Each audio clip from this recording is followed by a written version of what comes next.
Mateo despertó antes de que el primer canto del gallo rompiera el silencio del valle, cuando el rocío aún descansaba como perlas frías sobre las hojas de los olivos.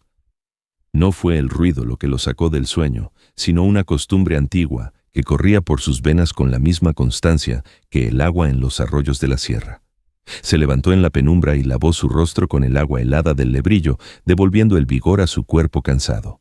Luego, frente a un pequeño crucifijo de madera colgado en la pared de adobe, se persignó y murmuró una oración, pidiendo fuerzas para la jornada y el pan de cada día. Su mundo era sencillo, tan austero como su camisa remendada y tan claro como el cielo de aquella madrugada. Tras encomendarse a Dios, tomó su vieja hacha, cuyo mango de madera había sido pulido por el sudor y las manos de su padre y de su abuelo antes que él. Salió hacia el bosque, un lugar que conocía mejor que las callejuelas empedradas de su propio pueblo. Para Mateo, aquel bosque no era simplemente un almacén de leña. Era una catedral sin muros, un templo vivo.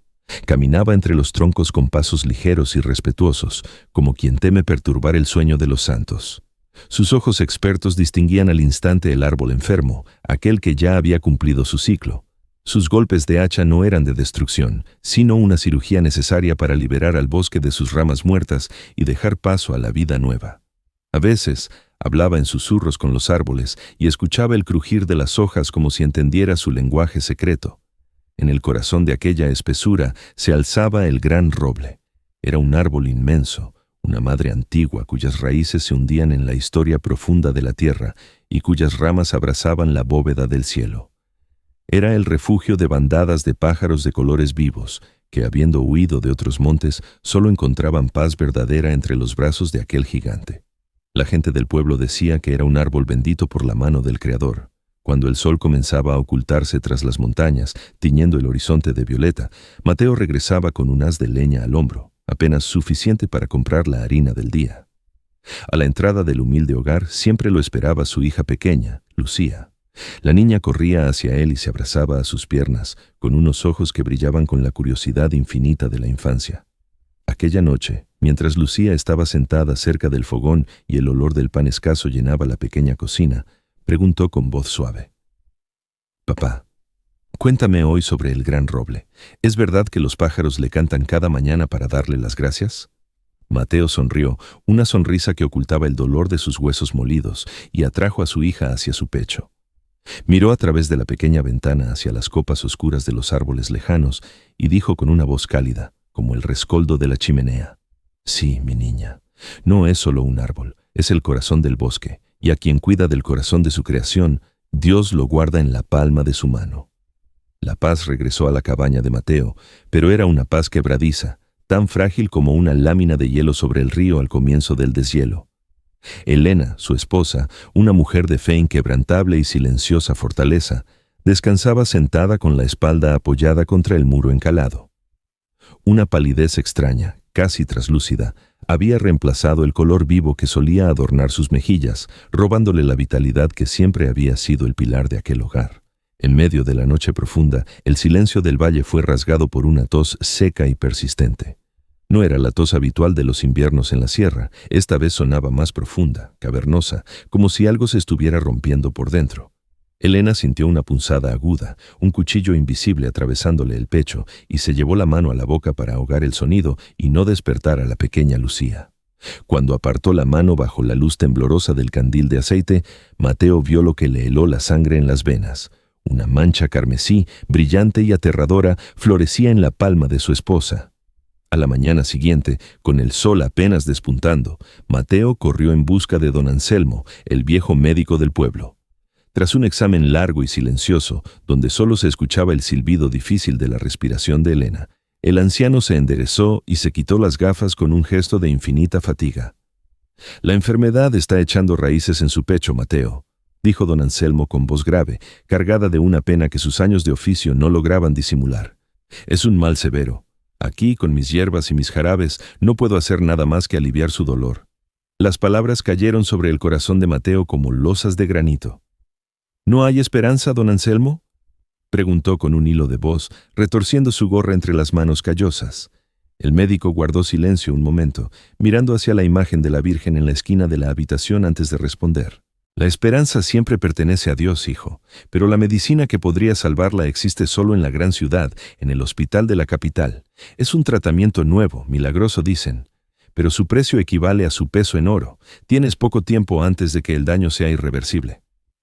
Mateo salió de la casa acompañando al médico hasta la puerta, caminando como un sonámbulo. Sentía que el suelo se hundía bajo sus pies. ¿Oro?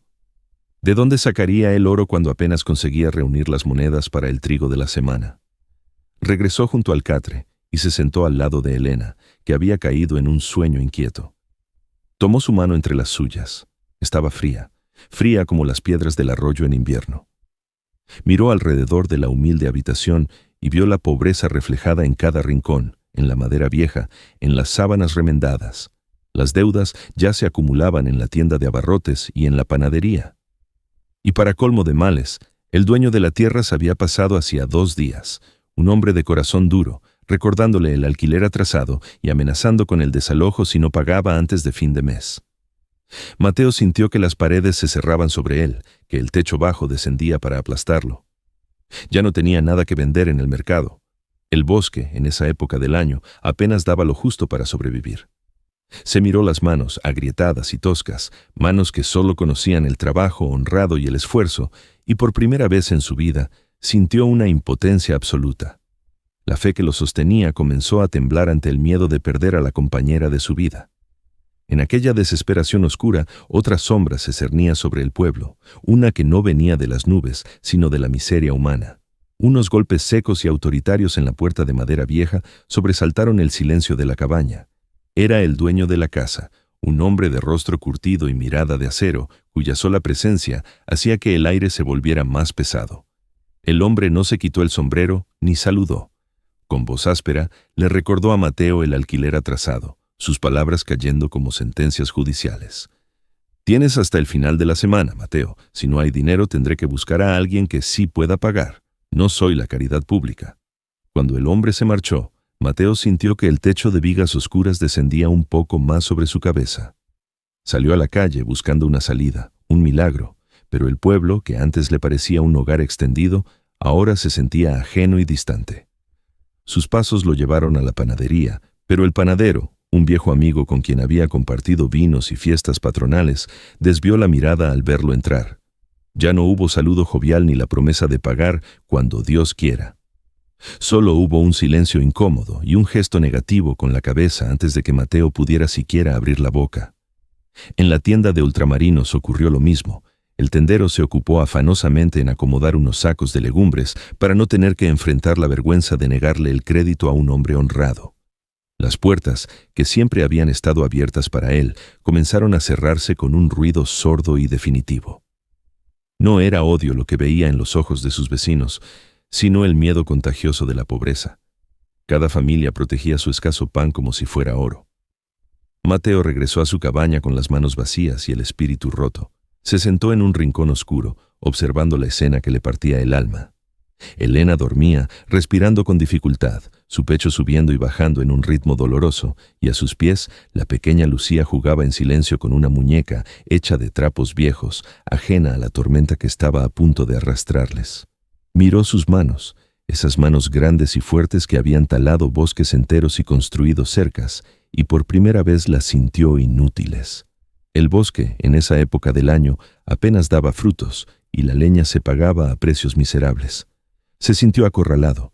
El mundo entero se había reducido a esas 4 paredes frías y a la inminencia de la intemperie. ¿A dónde irían si los echaban? ¿Bajo qué puente refugiaría a su mujer enferma y a su niña? En medio de ese abismo, Mateo no sabía que la prueba más grande aún no había llegado. No sabía que mientras él se ahogaba en su angustia, un jinete se acercaba por el camino real, trayendo consigo una promesa que brillaba tanto como quemaba. En medio de aquel desamparo sombrío, una silueta distinta se recortó en el horizonte del camino real, trayendo consigo una promesa y una maldición envueltas en el mismo paño. San Lorenzo del Valle no estaba acostumbrado a los rostros de fuera, y mucho menos a aquellos que llegaban a lomos de caballos de raza, con monturas repujadas en plata y ropas que destellaban bajo el sol de la tarde como si pertenecieran a otro mundo. Así llegó don Rodrigo, el gran comerciante de maderas de la capital. No lo había atraído la sencillez rústica del pueblo, ni la pureza de su aire serrano, sino los rumores susurrados en las tabernas de la ciudad sobre un árbol sin igual. Se hablaba de una madera más dura que el hierro y más hermosa que el marfil, un tesoro oculto en la espesura. Don Rodrigo era un hombre cuya vida orbitaba alrededor de los libros de cuentas y las monedas de oro. Sus ojos pequeños y hundidos en un rostro rubicundo y bien alimentado no veían los árboles como criaturas vivas, sino como columnas de oro verde esperando ser taladas. Caminó por la plaza mayor dejando tras de sí una estela de perfume caro que chocaba con el olor a tierra y ganado. Sus botas de cuero lustrado, impolutas, levantaban el polvo del camino mientras su mirada calculadora pesaba cada cosa, tasando el valor de lo que veía. Preguntó a los ancianos que tomaban el sol en el banco de piedra por el mejor leñador de la comarca. Todos los dedos, con una mezcla de orgullo local y respeto temeroso, señalaron hacia el sendero que bajaba del monte, hacia Mateo. Lo describieron como el hombre que conocía la respiración del bosque, el único capaz de entender el pulso de la madera. Don Rodrigo buscó a Mateo hasta encontrarlo regresando de su faena al atardecer, arrastrando los pies bajo el peso del cansancio y la angustia. Mateo parecía un árbol viejo que se dobla bajo la tormenta, mientras que Rodrigo lucía como un cuervo satisfecho acechando desde una rama alta. El comerciante se detuvo frente al leñador, bloqueándole el paso en el sendero estrecho. Lo miró de arriba a abajo con esa altivez que otorgan las bolsas llenas, despreciando la pobreza de su camisa remendada y la palidez de su rostro. —¿Eres tú, Mateo, el hachero? —preguntó don Rodrigo con una voz untuosa, dulce y pegajosa como melaza vieja. Mateo asintió levemente sin pronunciar palabra, sintiendo un rechazo instintivo hacia el aura de codicia que emanaba aquel hombre. Don Rodrigo señaló con su dedo pulgar, adornado con un grueso anillo de sello, hacia la espesura del bosque que se oscurecía a sus espaldas. Sus ojos brillaron con una codicia febril. He oído que en el corazón de este monte hay un tesoro. He oído hablar de un roble sagrado, un árbol como ningún otro ha visto jamás. El rostro de Mateo se tensó, volviéndose de piedra. Sabía que el cuervo había posado su mirada sobre el gran roble. Sintió un puño helado apretándole el estómago. Aquel forastero no había venido a comprar un haz de leña para el invierno, había venido a comprar el alma misma del bosque. Ambos hombres quedaron frente a frente, representando dos mundos irreconciliables, Mateo con su cuerpo enjuto y sus facciones talladas por el sol y la pena, y don Rodrigo con su opulencia y esa confianza arrogante que solo da el dinero acumulado. El aire entre ellos se cargó de electricidad estática, presagiando la tormenta que estaba por desatarse. Don Rodrigo dio un paso adelante, invadiendo el espacio personal de Mateo, y bajó la voz como quien confiesa un secreto inconfesable o propone un crimen. «Quiero ese árbol, Mateo», susurró, y su aliento olía a tabaco caro y vino dulce. «Quiero el gran roble, ese que llaman sagrado. Y tú eres el único hombre en este valle con el brazo lo suficientemente fuerte y el conocimiento necesario para derribarlo sin destrozar su madera. Tú sabes dónde golpear para que caiga entero». Mateo respondió con una calma tensa, aunque su voz adquirió una fuerza repentina, como la de una raíz que rompe la piedra. «Ese árbol no tiene precio, señor. Es el corazón del bosque. No es madera para muebles ni vigas. Es vida. No está a la venta». Don Rodrigo soltó una carcajada estrepitosa que espantó a los mirlos de las ramas cercanas. «Todo tiene un precio, amigo mío. Los corazones, las almas y, por supuesto, la madera. Escucha. Sé que tu mujer, la buena Elena, se está apagando. Sé que estás endeudado hasta el cuello y que el techo se te va a caer encima». Mateo cerró los ojos un instante. Las palabras del forastero eran dardos envenenados que acertaban justo en sus heridas abiertas. Con un movimiento teatral, Rodrigo sacó de su cinto una bolsa de cuero pesado. Desató el cordón y la abrió bajo la luz anaranjada del sol poniente. El brillo de las monedas de oro fue tan intenso que pareció cegar la tarde.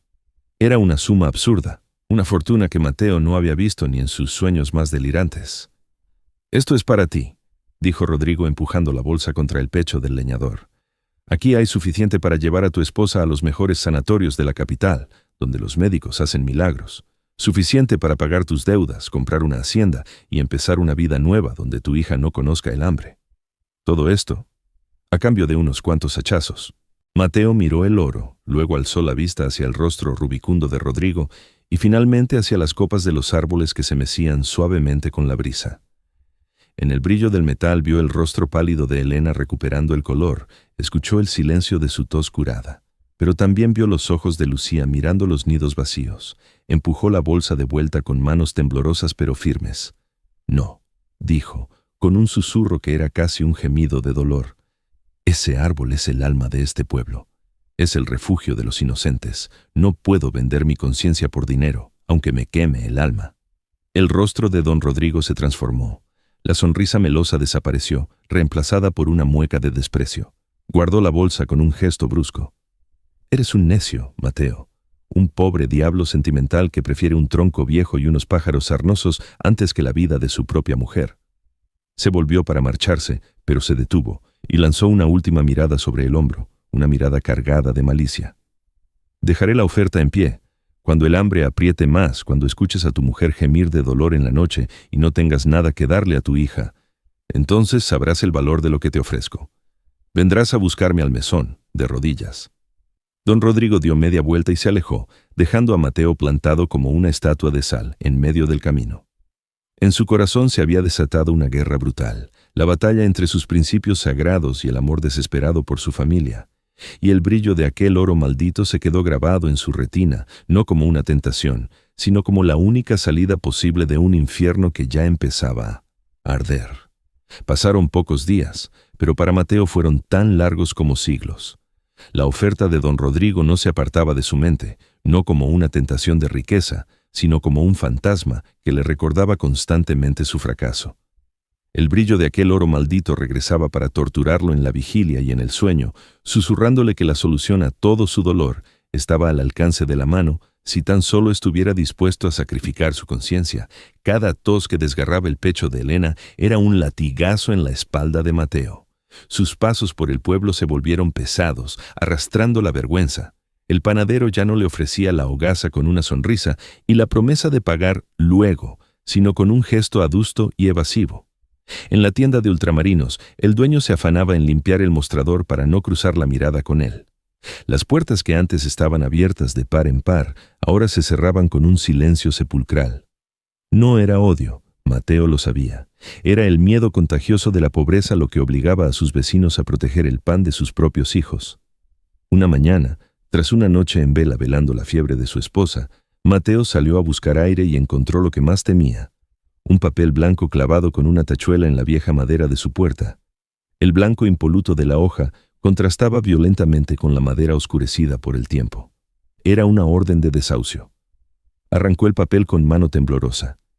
Las letras negras y frías le daban un plazo de días para desalojar la vivienda. Sintió un vértigo terrible. El suelo bajo sus pies, el techo que cobijaba a su familia, todo estaba a punto de desvanecerse. ¿A dónde irían? ¿Al relente bajo los puentes? Recorrió las casas de algunos conocidos pidiendo una prórroga o un préstamo, pero solo encontró excusas vacías y lamentos educados. Nadie creía ya que un leñador arruinado pudiera devolver lo prestado. Regresó a la cabaña derrotado, sintiéndose más pequeño que nunca. Se sentó en la penumbra, escuchando la respiración agónica de Elena y las risas inocentes de Lucía, que jugaba ajena a la tragedia. Sintió que las cuatro paredes se encogían, asfixiándolo, comprimiendo su mundo hasta dejarlo sin aire. La noche cayó sobre el valle, trayendo un silencio ominoso. El viento gemía fuera, colándose por las rendijas como un lamento compartido. Elena yacía en el catre, consumida por la enfermedad hasta parecer una sombra de sí misma. Sus ojos, antes llenos de luz, estaban hundidos en cuencas oscuras. De repente, mientras Mateo le pasaba un paño húmedo por la frente ardiendo, el cuerpo de Elena se sacudió con una violencia aterradora. Sus ojos se abrieron desmesuradamente, mirando al vacío, y luego se pusieron en blanco. Un espasmo recorrió sus extremidades y, acto seguido, quedó inerte, con la cabeza caída hacia un lado. Parecía que la vida la había abandonado. Un grito desgarrador rompió la noche. «¡Mamá! ¡Mamá!», chilló Lucía, aterrorizada. Mateo saltó como si le hubieran quemado. Sacudió a Elena, primero con suavidad, luego con desesperación, gritando su nombre. No hubo respuesta. Fueron segundos que duraron eternidades, donde Mateo sintió el frío de la muerte rozándole la piel. Entonces, por misericordia divina, Elena tomó una bocanada de aire profunda y ronca, y sus párpados aletearon débilmente. Estaba viva, pero pendía de un hilo finísimo. Mateo salió al exterior, incapaz de soportar la visión, y golpeó la pared de adobe con los puños hasta hacerse sangre. Corrió por las callejuelas oscuras buscando ayuda, pero el pueblo dormía el sueño de los justos, sordo al dolor ajeno. Regresó a la cabaña y vio a su mujer, pálida como un sudario, y a su hija llorando en silencio en un rincón, con la mirada fija en su madre como si intentara retenerla con los ojos. En ese instante, algo se rompió dentro de Mateo.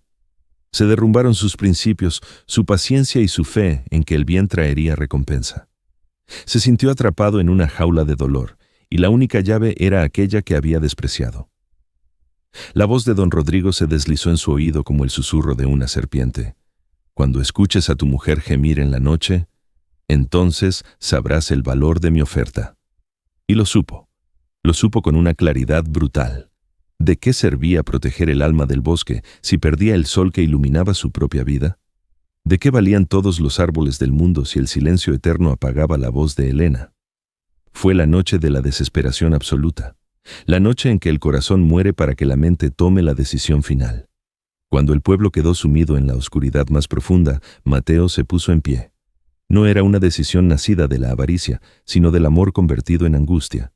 Caminó hacia la esquina donde descansaba su hacha. Al empuñar el mango, sus manos temblaron. Aquella herramienta, compañera de fatigas, le pesaba ahora como un instrumento de crimen. Bajo el manto de una oscuridad absoluta, mientras San Lorenzo del Valle dormía sin sospechar el drama que se gestaba en una de sus casas más humildes, Mateo tomó su decisión. No fue un acto de voluntad racional, sino un impulso nacido del vientre mismo de la desesperación. Se movió con la rigidez de un autómata, como si unos hilos invisibles y crueles gobernaran sus extremidades. Caminó de puntillas hacia el catre donde reposaba Helena. Respiraba con dificultad, pero en su rostro demacrado había una paz dolorosa. Mateo se inclinó y posó sus labios temblorosos sobre la frente de su esposa. Fue un beso leve, casi etéreo, un beso de despedida. Una lágrima caliente se escapó de sus ojos y cayó sobre la mejilla fría de ella. Él la limpió rápidamente con la yema de sus dedos callosos, con una delicadeza infinita, para no perturbar su descanso. Luego se volvió hacia el rincón donde dormía Lucía. La pequeña abrazaba su muñeca de trapo y en sus labios se dibujaba una sonrisa inocente. Quizás sueña con los pájaros del gran roble, pensó Mateo, y sintió que un puñal le atravesaba el pecho.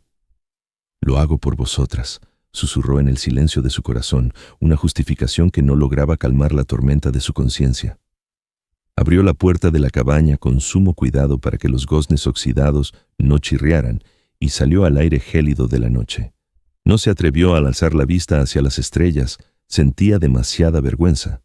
Caminó con pasos pesados hacia la linde del bosque, abrazando el hacha contra su pecho como quien esconde un pecado inconfesable. El camino se le hizo eterno. Cada crujido de las hojas secas bajo sus botas, cada ulular de un búho en la lejanía, le sonaba como una acusación.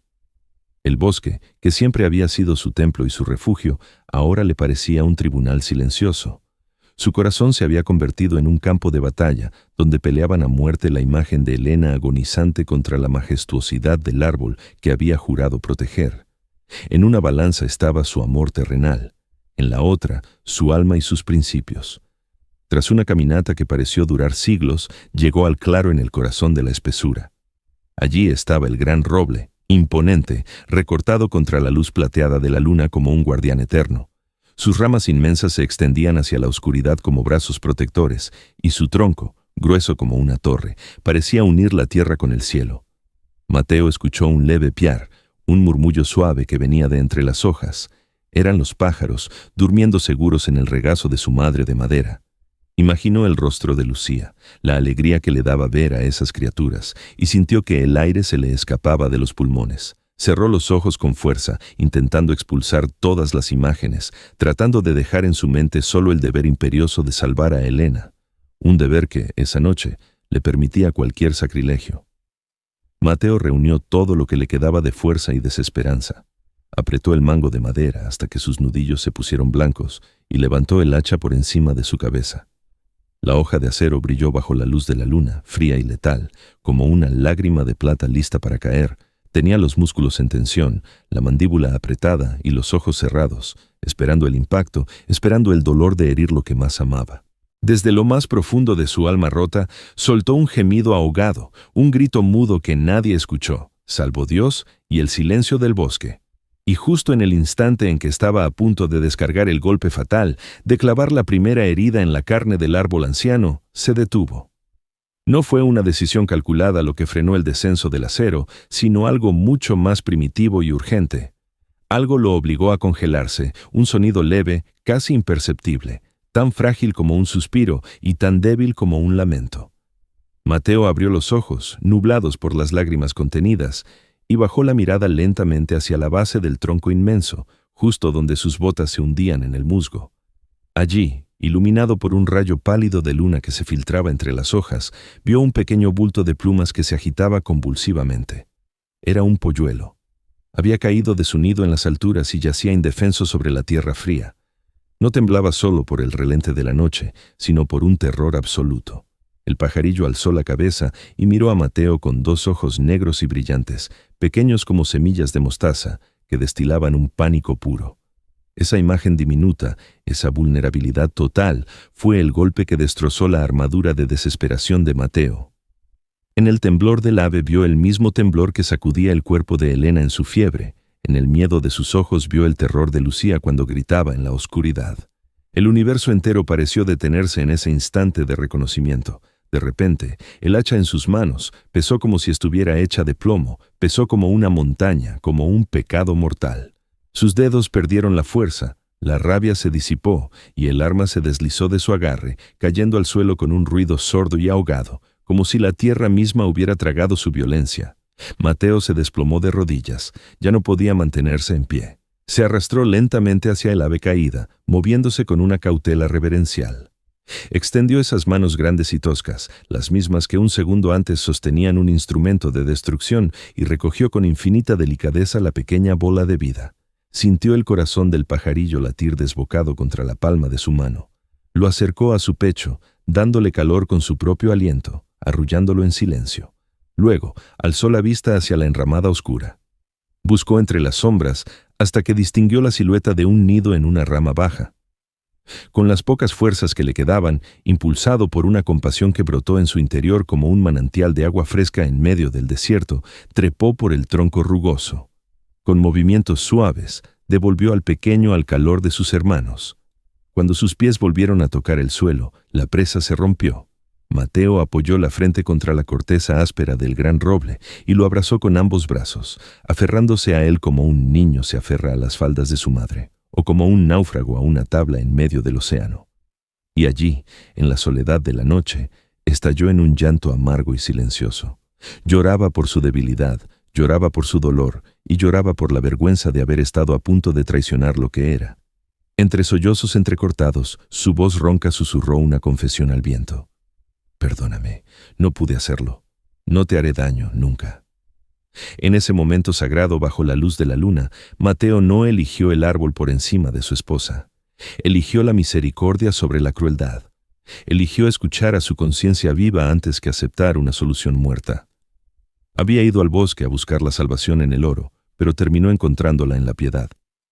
Mientras permanecía allí, derrotado y abrazado al árbol, con sus lágrimas regando las raíces centenarias, sintió algo extraño. No fue un sonido, ni un movimiento del viento, fue una vibración, un latido profundo y grave que parecía subir desde las entrañas mismas de la tierra, recorriendo la madera del roble hasta llegar a su propio pecho. Mateo alzó la cabeza, secándose los ojos con el dorso de la mano. El bosque seguía en silencio, pero él sabía, con la certeza de los hombres de fe, que algo estaba a punto de suceder. Mateo se secó las lágrimas con el dorso de la mano y levantó la vista. El bosque permanecía inmóvil, bañado en el silencio de plata de la luna, pero la vibración continuaba. No era el viento agitando las ramas, ni un animal en la maleza. Era un temblor que nacía del suelo mismo, justo debajo de sus rodillas. Ante sus ojos asombrados, cerca de donde había caído su hacha inútil, una de las raíces más gruesas del gran roble, aquella que sobresalía de la tierra como la vena de un gigante, pareció suspirar. La tierra a su alrededor se agrietó suavemente, sin ruido, como si una mano invisible apartara el manto de hojas y barro. De la pequeña grieta no brotó agua ni insectos, brotó un resplandor. Era una luz tenue, cálida y dorada, que parecía palpitar al ritmo de la savia del árbol. Mateo, con el corazón golpeándole las costillas por una mezcla de miedo y reverencia, extendió la mano temblorosa y apartó un poco más de tierra húmeda. Lo que encontró allí desafiaba toda razón. No era un cofre pirata ni un saco de monedas acuñadas por hombres, era algo mucho más antiguo y puro. Entrelazada con las raíces finas del árbol, como si fuera parte de su propia anatomía, corría una veta gruesa de oro nativo. Brillaba en la oscuridad como una arteria de luz sólida. Parecía que el propio árbol, en un acto de gratitud suprema, la hubiera empujado desde las profundidades del subsuelo hasta la superficie. Era una ofrenda. No era un pago por su fuerza, sino una recompensa por su debilidad bendita. Un regalo por aquella lágrima derramada y por haber devuelto al pajarillo a su nido. Mateo cayó de rodillas, no con la codicia del buscador de tesoros, sino con la humildad del creyente frente a un milagro. Comprendió entonces que el bosque no solo tomaba, sino que también daba, y que sus regalos estaban reservados para aquellos que entendían el lenguaje de la compasión. Miró el oro, y por primera vez en meses no sintió angustia, pero tampoco sintió avaricia. No vio en aquel metal palacios, ni caballos finos, ni banquetes. Vio el color en las mejillas de Elena. Vio el pan caliente en las manos de Lucía. Vio la tranquilidad de un techo seguro. Vio vida. Con movimientos pausados, casi ceremoniales, tomó una piedra de borde afilado. Con el respeto de quien parte el pan sagrado en la mesa, golpeó suavemente un extremo sobresaliente de la veta. Se desprendió una pepita irregular, no más grande que una nuez, pero pesada y densa. Mateo la sostuvo en su mano. Sabía, con la certeza de quien conoce el valor de las cosas, que aquello bastaba. Era suficiente para pagar al médico, saldar las deudas con el casero y el panadero, y asegurar un invierno tranquilo. No intentó arrancar más, no cavó para hacerse rico. Entendió que aquel oro era un préstamo de la providencia para su necesidad, no para su codicia.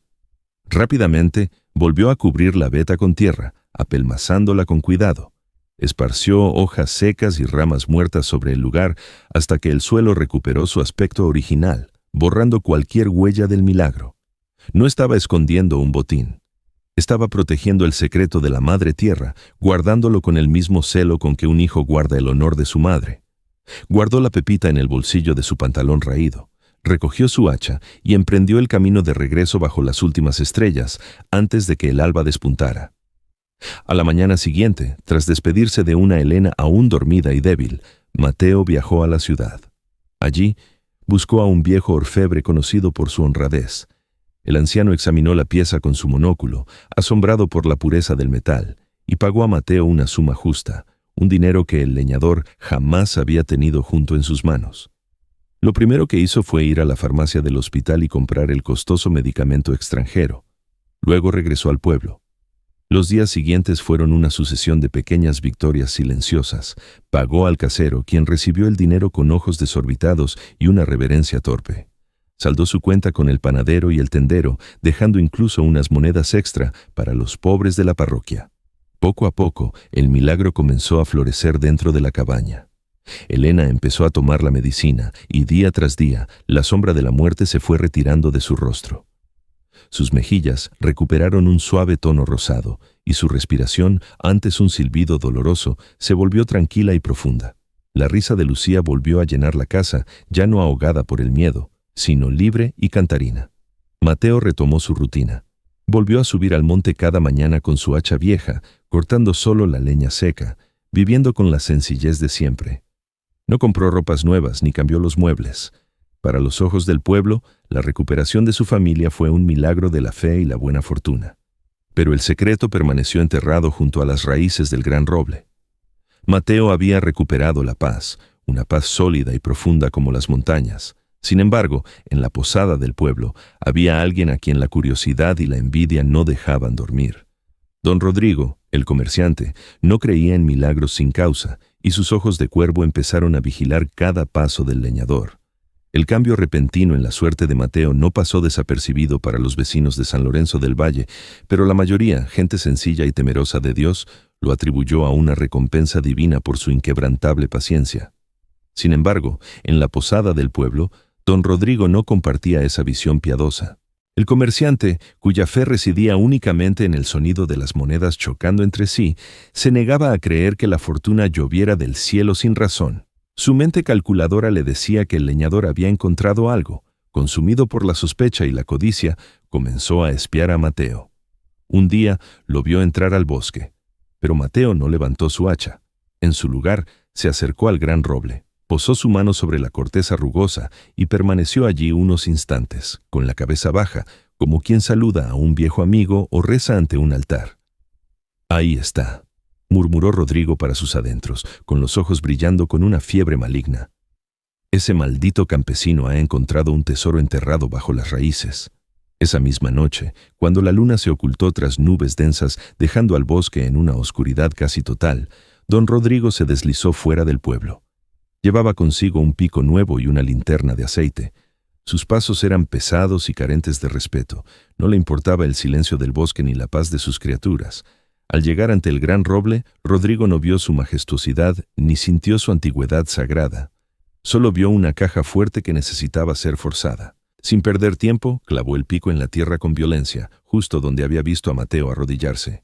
Golpeó una y otra vez, jadeando, sudando, destrozando las raíces superficiales y apartando el musgo con furia.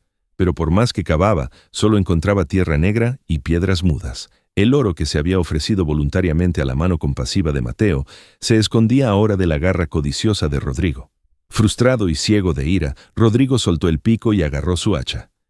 «Si no me das lo que escondes, te haré pedazos», gruñó, y descargó un golpe brutal contra el tronco anciano, abriendo una herida blanca en la madera oscura. El sonido del golpe resonó en el valle como un disparo, y entonces el bosque respondió. No fue un ataque sobrenatural, sino la simple e implacable ley de la naturaleza. Un crujido seco y aterrador se escuchó en las alturas, una rama inmensa, pesada como una viga de catedral, que quizás llevaba años esperando el momento justo, cedió. Rodrigo alzó la vista, deslumbrado por su propia linterna, justo a tiempo para ver la sombra gigantesca que se le venía encima. La rama se estrelló contra el suelo a escasos centímetros de él, provocando un estruendo que hizo temblar la tierra y levantó una nube de polvo y astillas que lo golpearon como metralla. El comerciante cayó hacia atrás, gritando de puro terror. Sintió el aliento de la muerte en su nuca. En su mente febril, creyó que el árbol mismo había cobrado vida para aplastarlo, que los espíritus del bosque lo estaban castigando por su sacrilegio. Abandonando sus herramientas y su dignidad, Rodrigo se levantó a trompicones y huyó. Corrió a través de la maleza, tropezando, desgarrándose las ropas finas con las zarzas, perseguido por las sombras y por el eco de su propio miedo. Se dice que esa misma madrugada abandonó la posada, pálido y temblando, y que nunca más volvió a poner un pie en San Lorenzo del Valle. Su codicia lo había expulsado del paraíso que intentó profanar. Pasaron los meses y la primavera regresó al valle con una explosión de vida. Las colinas se vistieron de verde y flores silvestres, y el aire se llenó del zumbido de las abejas. Bajo la sombra protectora del gran roble, que lucía más frondoso que nunca, la familia de Mateo disfrutaba de la tarde. Elena, completamente recuperada, tejía sentada sobre una manta, con las mejillas sonrosadas y una sonrisa tranquila. A su lado, Lucía corría persiguiendo mariposas, su risa repicando como campanillas de plata. Mateo estaba arrodillado cerca del tronco inmenso. Con sus manos había cavado un pequeño hoyo en la tierra fértil. «Lucía, ven aquí», llamó con voz suave. La niña se acercó y se puso en cuclillas junto a su padre. Mateo le entregó un pequeño plantón de roble, apenas una varita verde con 3 hojas tiernas. «Ayúdame a plantarlo, hija», dijo él, guiando las manitas de la niña para que cubrieran las raíces con tierra. «A la tierra hay que devolverle lo que nos da». Cuando terminaron, Mateo limpió la tierra de las manos de su hija y la miró a los ojos con seriedad cariñosa. «Recuerda esto siempre, mi niña. El verdadero tesoro no es el oro que brilla y se gasta. El verdadero tesoro es tener un corazón que sepa sentir piedad por los más pequeños. Quien cuida la vida lo cuida a él». Elena miró a su esposo y a su hija y sintió una gratitud inmensa hacia la providencia. Sabía que el secreto del oro seguiría enterrado allí, entre las raíces, quizás para siempre. No lo necesitaban. Tenían salud, tenían amor y tenían la paz de una conciencia tranquila. El sol comenzó a ponerse, bañando el bosque en una luz dorada, mucho más hermosa que cualquier moneda. Y allí, junto al árbol madre y su nuevo hijo recién plantado, la familia comprendió que las raíces más fuertes no son las que se hunden en la tierra, sino las que se hunden en el amor. Y así, queridos amigos, cerramos el libro de la vida de Mateo. Pero antes de despedirnos, quiero dejarles una pregunta, una brasa para que mantengan encendida en sus pensamientos. Si ustedes hubieran estado en el lugar de Mateo, con el hacha en la mano, las deudas ahogándoles y la vida de la persona que más aman pendiendo de un hilo, ¿habrían tenido la fuerza para detener el golpe al ver al pajarillo? ¿O habrían sacrificado al árbol para salvar a su familia?